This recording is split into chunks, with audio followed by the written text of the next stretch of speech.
Mga idol, Rusi Diantras ulit tayo at marahil napanood nyo yung video ko dito about sa stopper ng kicker na nasira.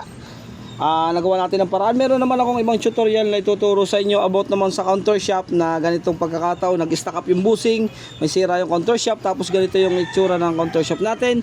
Ito ay Rusi Diantras 100, 125, 150 at 175. Magkakatulad lang sila ng transmission ng Rusi Diantras po. Ibig sabihin po ng Rusi Diantras ay yung may abante na patalikod. Pwede siyang umarangkada ng na paantras. Ngayon, ang tanong mga idol, pag nasira ang counter shaft nyo, nasira itong shafting, nasira ang bearing, saan kayo makakabili nito at wala kayong makuha marahil at nakikita nyo nakakaiba? Meron tayong sikretong malupit para magkaigi yung 5-speed natin na ganitong itsura. Yan. Yan yung ituturo ko sa inyo mga idol para may idea kayo. Napakasimple lang. Ano? Ito yung ating, wait lang, kukunin ko pala. Yun. Ito na mga idol. O ito na mga idol. Ito na yung ating counter shaft na pang 5-speed. Kung iisipin natin, parang sala siya dito kasi meron siyang bushing na kasama dito na nakapix, tapos yung isa wala. Ano ang gagawin natin kapag ganon? Yan yung mga idea ko para sa inyo mga idol. Pero same sila dito pag nilipat nyo. Tatanggalin natin, ililipat natin dito para may idea kayo. Pag nagawa kayo ng Rusi Diantras, kung ano yung kukunin nyo at papalit yung shafting at walang madali. O ayan mga idol, same na same siya dito sa shafting sa pababa. Dito nga lang siya talaga sumala sa dito lang siya sumala sa mismong bushing. Ano yung gagawin natin dyan? Ilalagay muna natin to doon, mamaya abangan nyo. Huwag nyo i-skip dahil hindi nyo matututunan kung ano yung gagawin ko dito sa Rusi Diantras na gagamitin natin to, ano? Alright, kabit ko muna to. O yan mga idol, ito na, tuturo ko na sa inyo. Ito yung original. Dahil ang second gear po ng Rusi Diantras ay meron pa siyang ganito na washer tigisa, parang Supremo mga idol, tigisa dito. Yan yung original. Tapos may bushing. Yung segunda niya, may bushing siya dito.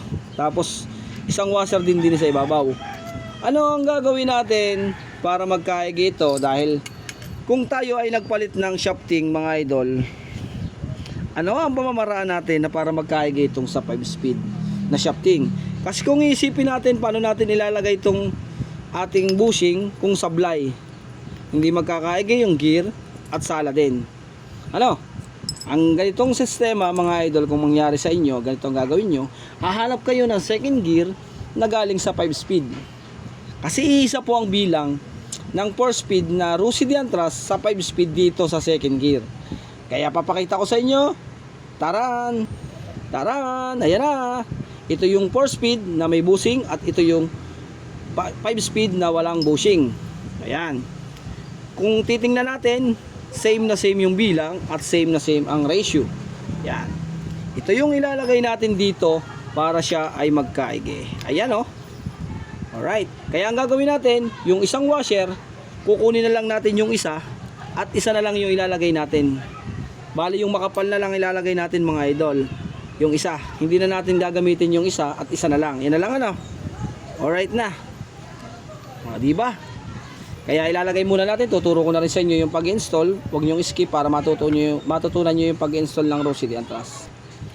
Ayan po yung kasawa ng isang segunda natin. Kaya ang gagawin natin, papalitan din natin ng 5-speed na segunda. Kasi isa naman yung bilang nyo, isa din yung ratio nya. Magpapalit na rin tayo para katuang ng segunda, para sigurado. Alright na, install na uli natin para makita natin. Ayan mga idol yung shafting ng 5-speed, pero ito ay 4-speed lang. Kakabit natin yung tresera. Iisa lang din ang bilang sa 28. Yan. Ilalagay natin yung magkabilaan na washer. Siyempre pagka nilagay natin magkabilaan din na washer na manipis, kunin natin. Ayan mga idol yung bushing, yung ating first gear, tapos yung manipis, tapos yung magkabilaan, sinasabi kong manipis yan, magkabilaan yan. May bushing na sa gitna. Tapos lalagay natin yung idle gear. Yan. Ito yung mga nabungi din sa kanya sa kicker oh. Yan, nabungi nga po kasi nagalpak nga po yan. Yan, ang dami pong nasira dyan. Tapos lagay na natin yung washer dito na makapal sa dulo. Halos parehas lang sila ng 5-speed sa pag-install. Ayan na oh. Nakabit na. Tapos lagay natin dito yung ating sa ano. Yan na. Tapos ito yung sinasabi ko mga idol. Yan. Yan yung sinasabi ko sa inyo na gagamitin. Tapos saka ito. Yan. O na, di ba? Okay na, buo na. Mga buo na yung isa. Ito na mga ating main shop. Bali ganyan po ang itsura, oh. Kita nyo yan. Ito yung pinaka natama sa antras natin, oh. Yan, oh. Nakakambyo. Pero yung aparato ng antras andito pa. Yan na. Diba, buo na. Ganyan po ang itsura ng transmission niya. Lagay na natin dito yung special washer. Ito na yung special washer niya. Kung tawagin natin spline washer ito. Yan. Tapos, syempre, kailangan natin yung gear dito mga idol. Hanapin natin. Yan. Ito na yung ating kwarta. Yan. Alright na. Tapos yung second gear natin mga idol. Tapos yung washer sa ibabaw. O, buo na yung transmission natin. Kakabit na natin. Ito yung Rossi Diantras na transmission mga idol. Ito yung first gear, second gear, third gear, fourth gear. O, diba? Ganyan lang kasimple yung kanyang Rossi Diantras.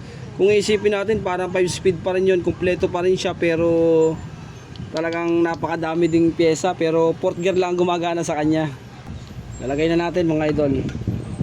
Pero may tatanggalin tayo ditong gear sa ibabaw mamaya pag lalagay nun. Meron tayong tatanggalin dito kasi hindi natin may lalagay mamaya. Papakita ko sa inyo yung mga ilalagay natin, ano?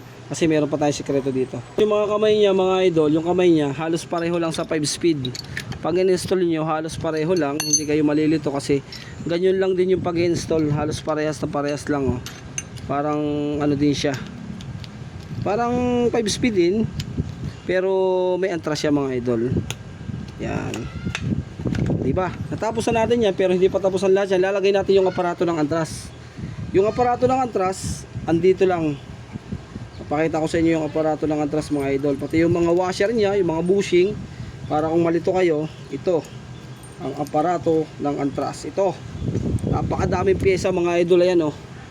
Saan nyo ipaglalagay yan? Napakadami. Tapos ito pa. O yan, may mga bushing. O diba? Ito yung bushing niya. Dalawa dito. Tapos ito yung pinaka stick bearing niya. Isa dito sa taas. Kaya kailangan talaga magandaan lang ng motor nyo. Yan, spline washer. Unahin natin dito sa ilalim. Tapos yung makapal dito sa loob. Yan. Kasi itong malipis dito sa ibabaw yan, oh. Dito, saktong-sakto yan. Ilalagay natin to mga idol. Kailangan pantay dito. Dito, sa gear na to ito. Ito naman. Yan. Yan. O, diba? Yan na yan. Nakaganyan kasi yan, o. Yan. Nakaganyan siya. Pero hindi pa tapos yan. Meron pa rin yan, mga idol. Hindi pa tapos. Ito pa ang ating sikretong malupit dito. Meron pa yan. Kala nyo, tapos na yan, ha. Meron pa yan, mga idol. Ito pa. Ito, mga idol. Sinasabi ko sa inyo. Kaya sabi ko sa inyo, may tatanggalin sa ibabaw. Ang pagbubuo nito ganito, aalisin nyo to, tapos aalisin nyo muna yan, itong isa, nyo ha. Hindi kasi biro ang pagbubuo nito mga idol, ito yon. Naalis muna to, kasi po, ito hindi papasok. Itong washer na to mga idol, ito isa dyan dito sa loob, nyo ha. Yan, papasok natin yan mga idol dyan, tapos ito iaangat natin pag ganyan yan. Yan. Kasi ito ay stopper dito sa dulo. Tingnan nyo, ha. Yan. Tapos sa kanya ibabalik to. Buwan ito. Ito. Napakasalamuot din po kasi na Rossi Diantras mga idol. Tapos sa kanya ibabalik siya, oh. Tapos yung pin, napakadaming pyesa po nito. Yan.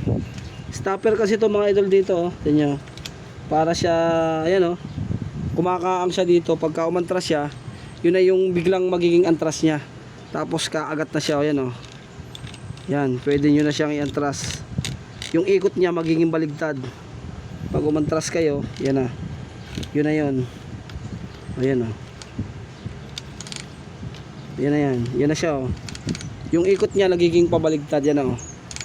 Kaya ito yung pinaka neutral naman niya. Yan. Yan na. Yan, oh. Pre-wheel na siya mga idol, oh. Alright, tapos may washer dito. Hanapin ko lang, may washer dito sa ibabaw. O yan lang mga idol, ganyan lang. May washer dito, ha. Hindi ko lang makita yung isang washer dito manipis. Alright, yan na po ang pag-install ng Rosie de Antras. Napakasimple lang. O ito na, nakita ko na mga idol, oh. Yun! Ayos na. Alright na. Ganun lang kasimple.